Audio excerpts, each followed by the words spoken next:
Hello po mga kababayan, si Dante Maravillas, Bicolano vlogger, broadcast journalist from Albay. Natuloy din pala mga kababayan, si Sarah the Explorer, natuloy sa kanyang biyahe sa Kuwait. Ang purpose, alam na ninyo kung ano ang sadya niya doon para sa Maisog Rally, Bring Duterte Home Rally. Tapos may official statement yung Office of the Vice President para daw ito sa kapakanan ng mga OFW. Yan o. BP Sara bumisita sa Kuwait para sa kapakanan ng lahat ng Pinoy. Paano naging kapakanan ng mga Pilipino ang manira sa presidente, manira sa gobyerno? Diba po?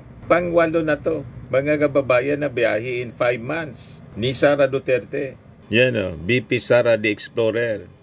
March 12 sa The Hague, Netherlands. May 26 sa Qatar.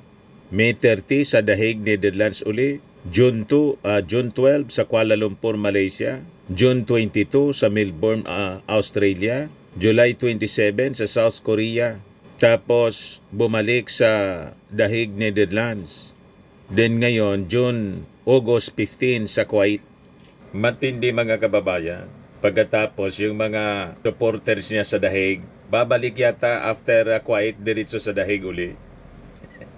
Nag-aaway-away doon sa The Hague yung kanyang mga supporters dahil sa humba. May nag-share sa akin ng video po. Ayan o, DDS versus humba. Nag-aaway-away dahil sa pagkain, sa humba. Mamaya i-replay ko sa inyo kung paano sila mga kababayan magbangayan, palibasa at palaway.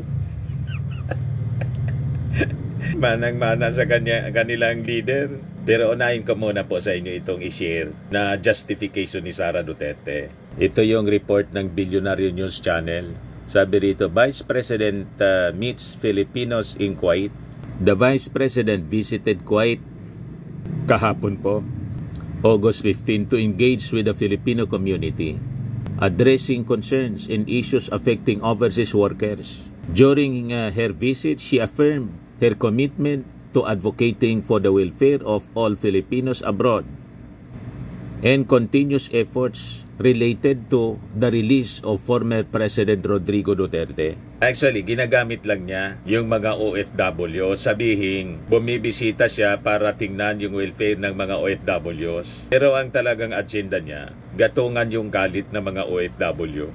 Maisog rally nga po. Ang pinakang agenda, yung Bring Duterte Home. Yung kanyang tatay, isa totoo lang po, kahit ubusin niya yung bansa sa buong mundo na ikutan po, hindi mababago ang magiging posisyon. It will not change. It will not influence the decisions ng mga judges po ng International Criminal Court. O ngayon, nagpalabas ngayon mga kababayan, yung Office of the Vice President ng official statement tungkol sa travel ni Sara. Sabi rito, the Vice President visited Kuwait on Friday, where she joined the Filipino community for a gathering to discuss concerns and issues impacting their sector. As part of the Vice President's mandate to represent and advocate for the welfare of all Filipinos, including those overseas, it is essential that she remains actively engaged with the Filipino migrant communities wherever they may be. Nadagdagan na pala ng mandato yung Office of the Vice President. Pero pag tiningnan ninyo ang mandato ng Office of the Vice President, wala mang ganun po na mandato under sa konstitusyon. Kaya lang yung konstitusyon natin, dinagdagan na ng mga kaalyado ni Sara.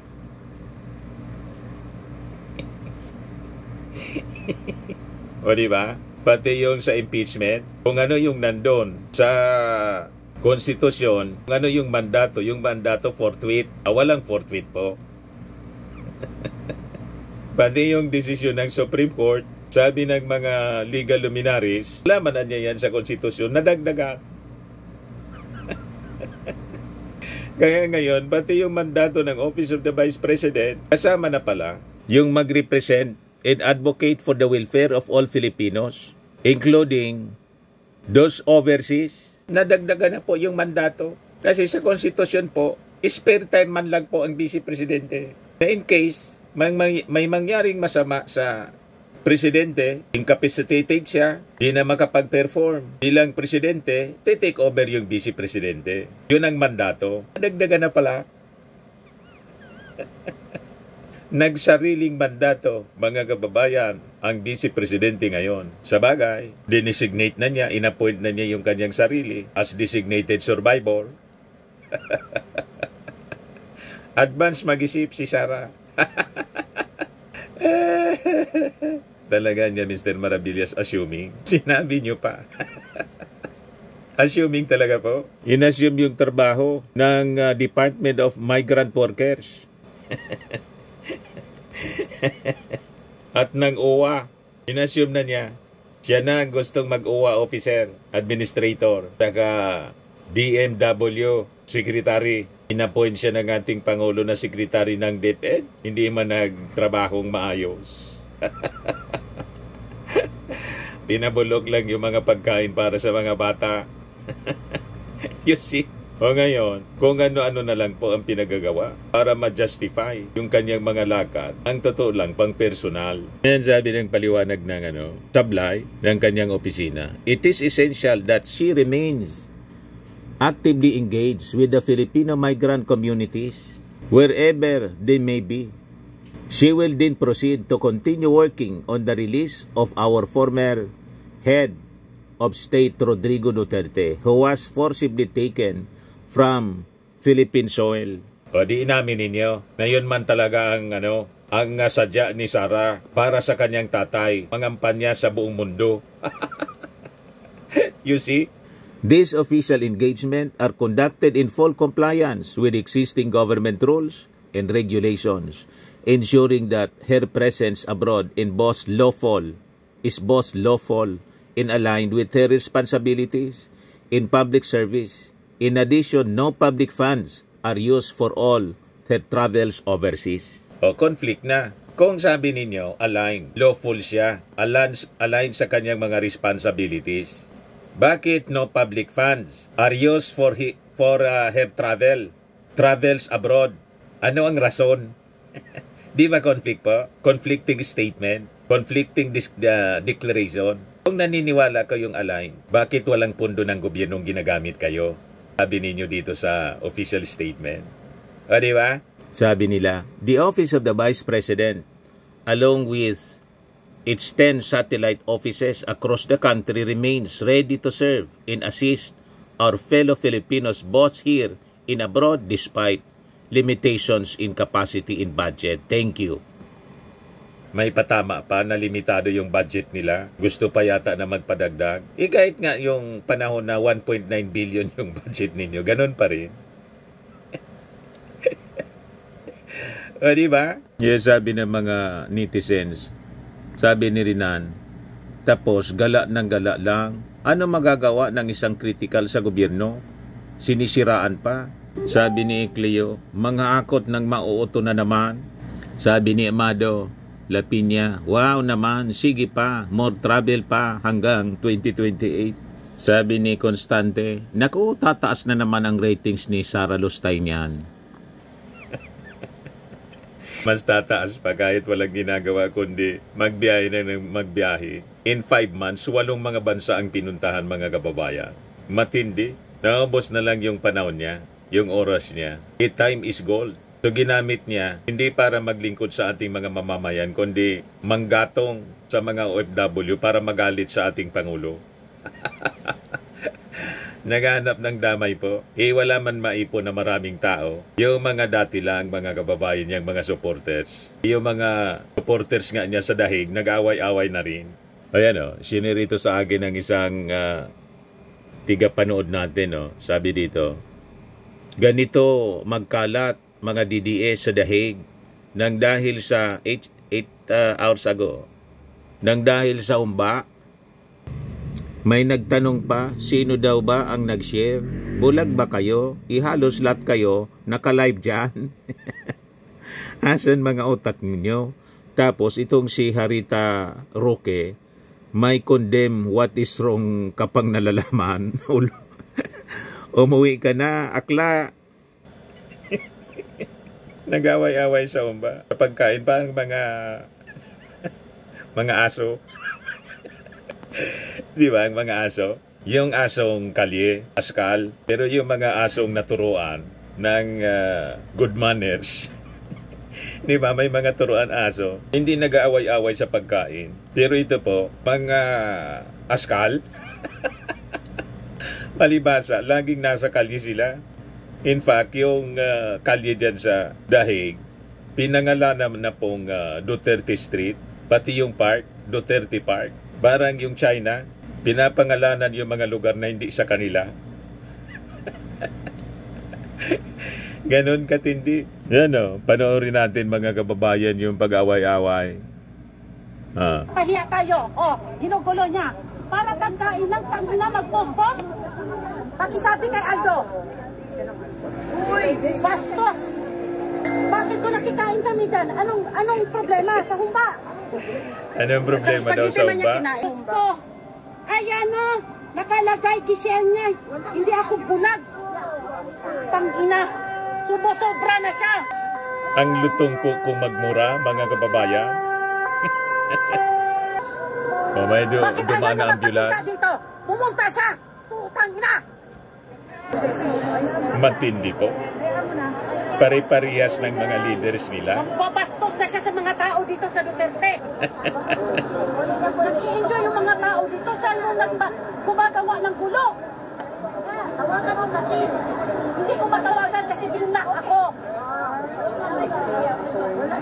Kaya kung gusto niya maggulo sa Duterte, ito, basahin nyo yung post niya. Binababoy tayo ni Aldo. Nag-away-away. Yan si Harry Roque, mga kababayan.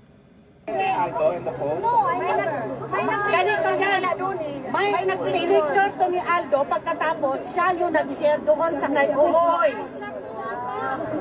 Siya nag-share tapos may caption siya mismo. Kay Coco Locoy daw, yung vlogger. Sinem, kay Coco Locoy yung isang vlogger dito. May satanas talaga. This is my appeal, ha? Some things are right, some things are wrong. You need to take a stand against wrong. Alvin, you are the best friend. Take a stand. Nasasama ka dito. Ito si Alvin. Birthday mo pa naman. Because of your association with him. There's good, there's bad. There's correct, there's wrong. Okay? Hindi ko alam kung ano pang pinost niya, pero ako yan siguro, no? Ano na naman nakasulat? Sabi niya, nagsaya ka sa humba. Kumukin na kaila. Pa-spaghetti. Mami, can I pay for the whole Dahil humba? sa humba. I'll pay for the whole humba. I'll pay for the whole humba, ha? Yung humba ako nag-sponsor sa humba. Huwag yung kakalaman na para sa lahat yan. Pero ito sinasabi ko once and for all, Dahig. Merong tama, merong mali. You have to take a stand kung mali. Kung mali ang ginagawa, paalam nyo. Kasi akala niya, sunod-sunuran kayo sa kanya eh. That's why he gets away with it. Kaya nga kailangan na magwala You minsan have to take, kasi sira tayo rito, all because of him. Nasisira daw eh. Kayong gumagawa ng kasiraan Tama o ninyo. mali. Masasama kasi ugali ninyo. Oh my gosh, food. At saka, Sila ng birthday ng kaibigan niya. mami naman, no? Kung Kawawa yun, naman no? si Alvin, birthday na niya. birthday, oh. Tama Hindi na. ko maintindihan. Really your best friend. Take a stand. Ay, kanya, Ayan, mag-aaway na yung dalawa. Attorney, stop. Yung ginalaspin. Kaya nga, I didn't know. Kung hindi siya sumigaw, hindi ko malaman. Pero sinasabi ko kasi, huwag ka nang magpapaka-plastic, Why right or because wrong? I'm plastic? Tell us, do you think what he's doing is correct or not? I'm trying to talk to him kasi nga, this is not good kasi hindi naman pala humba. Humba nga eh. Humba, may nakalagay. Humba. Kaya nga, hindi pala humba. Let me talk to him. No, there's right and there's wrong. And I mean everyone. Take a stand. Dahil lang sa pagkain sa humba, nagigira sila doon. Well, okay, take a stand then. Ako kasi yung sinira. Ako kasi Tama na. Tama na. I care if you're intimidated by me.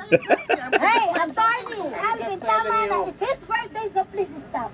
But I was the one blasphemed. I know, but Don't tell me to stop. I was the one blasphemed. I was the one. Mag-please ka na mag-please. Ako ang Ano, pinastos. lahat na mainit ang ulo. Ano yung humpa na yan? I'll pay 10 times that. No, you're my son. Matindi. You can eat as long as you Nakakaya sa ano? Grabe. Sa You have to condemn bansang what is wrong. Netherlands, Sinasabi ko, sa no. The Hague. There are things that are right, there are things that are wrong. Tingnan mo. Stand. wala naman nakaando. Take a stand.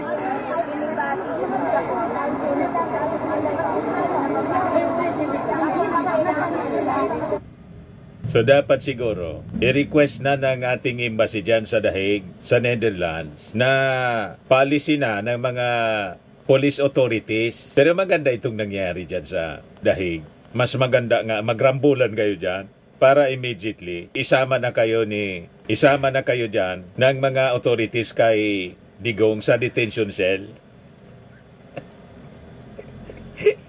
O diba? May kasama na. Isama na kayo sa kulungan. Diba?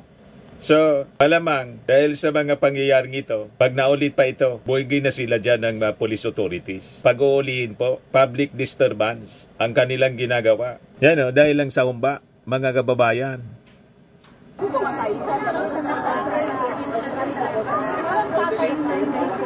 You see?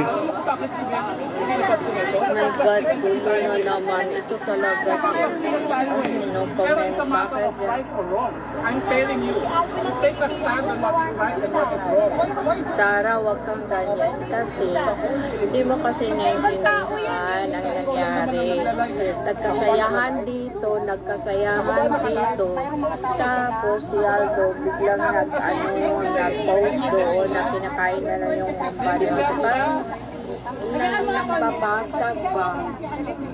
I'm sorry for birthday, pero Parang nambabasag ba? Bakit nang kasi nagkagulo na? Ito naman, Geraldine, pag may nabiktima, hayaan mo magsalita yung biktima. Sir, ang ibig Kasi pag pinigil mo yung biktima magsalita, you're condoning a wrong. my apology, sir. And I say please stop. Because there is a consequence na pwede naman yung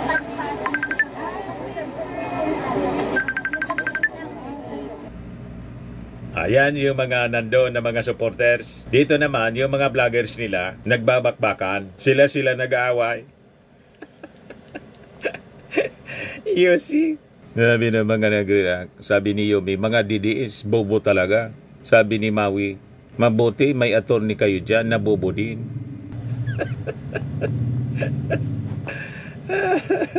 Ano ba, mga kababayan? Sabi ni Michelin, nothing beats a jet ski holiday.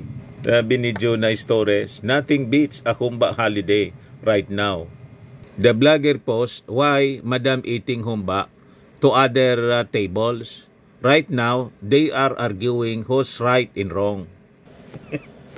Nag-away-away dahil sa humba. Sabi ni Maze Laba, bakit po kayo nag-away-away, mga DDS kayo? Sabi ni Cesar, kakaawa na, kakaya pa, bobo talaga. Sabi ni Binsara Tebes, sana wag bigyan ng dahilan yung mga kabila para pagtawanan mga DDS. Respetuhan niya lang sana kung talagang mahal nyo si Tatay Digong. Iyon po ang nakuha nila sa Tatay Digong nilang ugali. Pati kay Sara, palaaway. Like leaders, like followers. Asa pa kayo? Sabi ni Master Ompong, dahil sa spaghetti, nag-away-away na. Sabi ni Sal Rose, si Harry Roque ang target nila ngayon dyan. Sabi ni Bonso, bakit wala po bang pundo? Yung away nga po ng mga vloggers, ang rason yung pera. Nag-away-away sila dahil sa pera.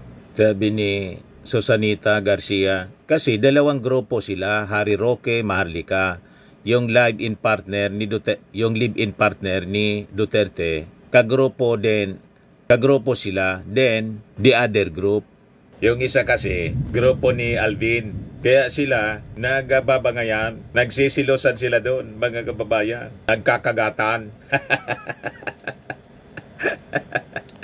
Diba? Yes, sabi ng isa rito, si Golden Blue, our image as Filipinos was so much adored by the international community for staging a bloodless revolution at EDSA back in 1986. This image now tarnished tarnished all that we had achieved.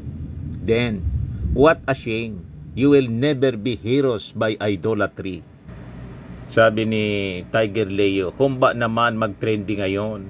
Sabi ni ayaw sa adik pero nakakaya talaga tong mga didish, mga may saltik na. Sabi ng isa pa, it's giving cemetery ni Duterte ang going siguro. Ang The Hague Prison, tinatambayan ng mga DDS at dyan na sila kumakain. Buhay pa yung tao, ginagawa na nilang patay. Sabi ni Sian, so bayad nga sila dyan kasi may rasyon ng pagkain. Huli ang mga tulungges. Sabi ni Boss Kibbs, mga emotional damage talaga sila. Sabi ni Siri Bird, akalain mo yung humba lang pala makakasira sa kanila. Maganda magiging epekto niyan lalo kung mag-rumble kayo dyan. Malamang ibawal na sa inyo yung pagtipon-tipon dyan sa harap ng ICC. Yan malamang ang magiging consequence. Bawal na sa inyo kasi magugulo kayo. Tama po?